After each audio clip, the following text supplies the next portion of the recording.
안녕하십니까. 캐셋TV 김미영입니다. 네, 오디원입니다.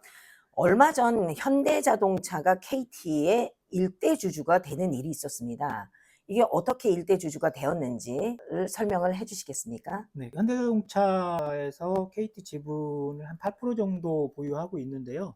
현대자동차에서 KT 주식을 갖고 있다는 게 어떻게 보면 좀 의아할 수 있는데, 그 보유하게 된 그 경위를 좀 살펴보면 그 구현모 사장 때 현대자동차하고 자사주를 맞교환을 그러면서 그렇죠.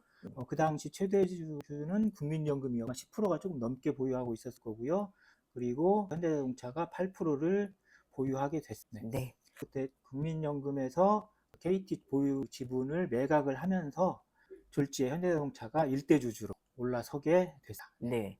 그래서 얼마 전 과학기술정보통신부에서 공익성 심사를 열어서 현대자동차가 공익성 심사를 통과하게 되었습니다. 이 공익성 심사를 왜 하게 되는 것이지요? 일반 기업에서는 이런 일들이 없는데요. KT는 기간통신 사업자이기 때문에 통신의 공공성을 담보하는 차원에서 KT 일대주주에 대해서 그 공익성 심사를 하게 돼 있습니다. 주식을 많이 가지고 있는 기업이 임의대로 공익성을 해치지 못하도록 하는 민영화할 때 일종의 안전장치를 둔 겁니다. 네. 그래서 현대자동차에서는 우리는 공익성을 해치지 않을 거고 경영권에는 참여를 하지 않을 거야 하고 2002년 민영화 이후에 민간기업으로는 최초로 KT의 대주주가 되게 되었는데요.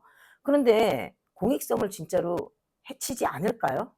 미래는 알 수가 없는데요. 구현모 사장 당시에 현대자동차하고 주식 스와핑을 한 배경에는 현대자동차하고의 협력을 강화하겠다라는 명분하고 구현모 사장의 우호 지분을 확보하는 아마 이 두 가지 정도의 목적으로 진행된 걸로 알고 있습니다. KT 통신의 공공성이라든지 KT의 공익성과는 일정 부분 무관한 형태로 지분을 소유하게 됐었죠. 현대자동차. 그때 스마트 모빌리티, 네. 차량 IoT 이렇게 맞습니다. 하면서 뭐 현대차랑 KT의 혈맹 뭐 이런 식으로 많이 맞습니다. 언론에도 보도가 되기도 했었잖아요. 네, 맞습니다.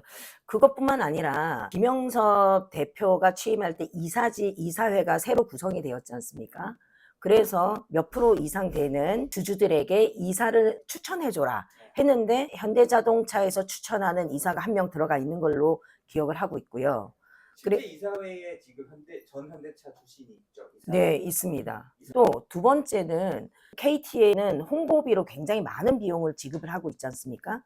그런데 홍보 대행 업체도 현대차 계열의 이노션으로 추가가 됐죠.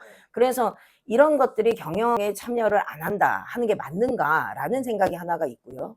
두 번째는 현대자동차는 민간 기업입니다. 민간 기업의 속성은 공공성보다는 수익 중심의 구조를 가져갈 수밖에 없는데 이게 저는 경영권에는 행사를 안 하겠고 공익성은 해치지 않겠다라는 거에 대해서는 앞으로 많이 지켜봐야 된다라는 생각이 많이 듭니다. 그 현대자동차에서 우리는 안 할게요 하니까 그냥 그래 너네 안 한다고 했으니까 믿어줄게 뭐 이런 정도로 다분히 형식적으로 심사를 한 게 아닌가 싶습니다. 현대자동차가 KT하고 주식 수합을 했을 때는 분명히 그들의 이익이 된다고 판단했기 때문에 했을 거거든요. 민간 기업에서 뭐 굳이 할 이유는 딱히 없었는데 아마 현대자동차의 입장에서는 미래형 자동차하고 통신하고의 결합이라든지 이런 걸 염두에 두고 주식 스와핑을 했을 것 같은데 그러면 그것이 KT에 어떤 영향을 미칠 건지 이런 것들도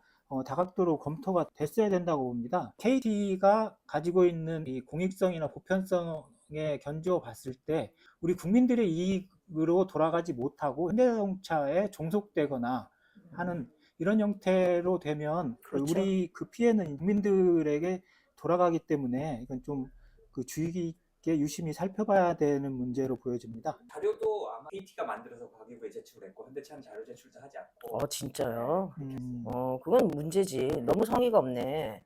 안 되겠네. 또 하나는 KT를 국민기업이라고 얘기를 하는데요.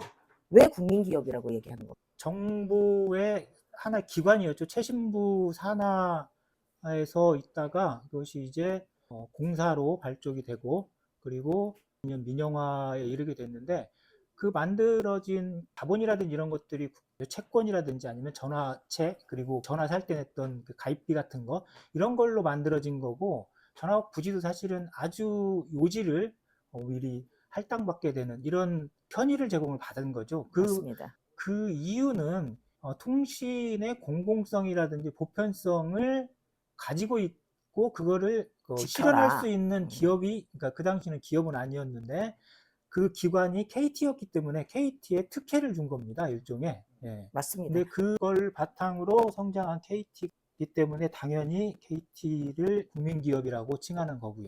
옛날에 전화를 설치를 하려고 하면은 전신전화 채권, 국공채였는데 이걸 사야지 전화 회선을 깔아줬었어요. 예. 그리고 또 가입비, 지금은 없어졌지만 가입비를 내야지 인터넷하고 일반 전화하고 이렇게 설치가 되고 그랬었어요.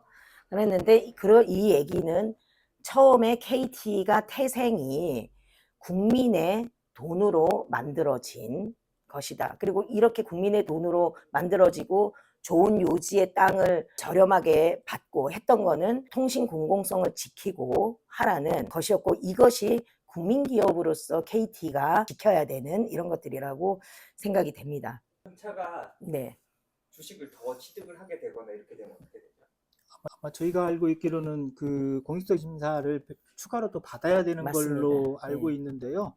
뭐 지금처럼 이렇게 요식행위로 진행된다라고 하면 현대자동차에서 주식을 추가로 매입해서 실제로 경영권을 행사할 수 있을 만큼 주식을 취득했을 때 그때도 이렇게 다분히 형식적으로 심사를 할 건지 하는 그런 의문이 듭니다. 네. 맞습니다. 그래서 대한민국이 IT 강국으로 자리 잡을 수 있었던 것은 KT가 그만큼 많은 투자와 일을 했었던 걸 인정해야 된다고 생각이 되고요. 앞으로도 이 KT가 국민기업으로서 공공성을 잘 담보할 수 있는 것은 어쨌거나 국민들에게 빚이 있는 것이고 이것은 공공성을 잘 지켜야 하는 국민기업으로서의 책무가 있는 것이다. 라는 것을 다시 한번 명확히 해드리고요. 그렇기 때문에 현대자동차의 행보는 저희가 잘 지켜볼 거다라는 거고요. 젊은 직원들 일각에서는 뭐 현대 계열사가 되는 거야 아니면 뭐 이런 이야기도 있는데 사실은 KT가 이대로 쭉 그 지금보다 훨씬 더 많은 성장을 통해서 현대자동차를 인수할 생각을 해야죠. 그게 맞는 거지. 그리고 그걸 통해서 통신산업 이외의 분야까지 KT가 하는 게 맞는 거지. 현대자동차의 계열사로 들어가는 건 그건 좀 아닌 것 같습니다. 비관적으로 보는 쪽에서는 뭐 현대차가 자기 필요한 것만 쏙 빼먹고 블록들로 이제 팔아버리는 거 아니냐 뭐 이런 얘기, 그것도 불가능하시나요? 그러네요. 네. 그래서 여기에서 정말 중요한 거는 저희 KT 직원들 주인 정신을 가지고 감시하고 그리고 이혼의 논리로만이 아니라 공공성이나 국민기업으로 해서 자긍심을 가지고 지켜보는 것이 정말 필요하다라는 생각이 듭니다. 그래서 이런 역할을 잘 하기 위해서는 KT 세노조에 가입하시기 바랍니다. 네, 그래서 가입만 하면 되는 건가요? 가입을 해서 계열사 현대자동차를 네, 우리 계열사로 KT 만드는 계열사로 그날까지. 만들어 봅시다. 네. 되는겨? 좋네요. 네. 말도 안 돼. 현대자동차 삽시다. 자, 여기까지 하시고요. 좋아요, 댓글, 알림, 구독 꼭 해주세요. 감사합니다. 네, 고맙습니다.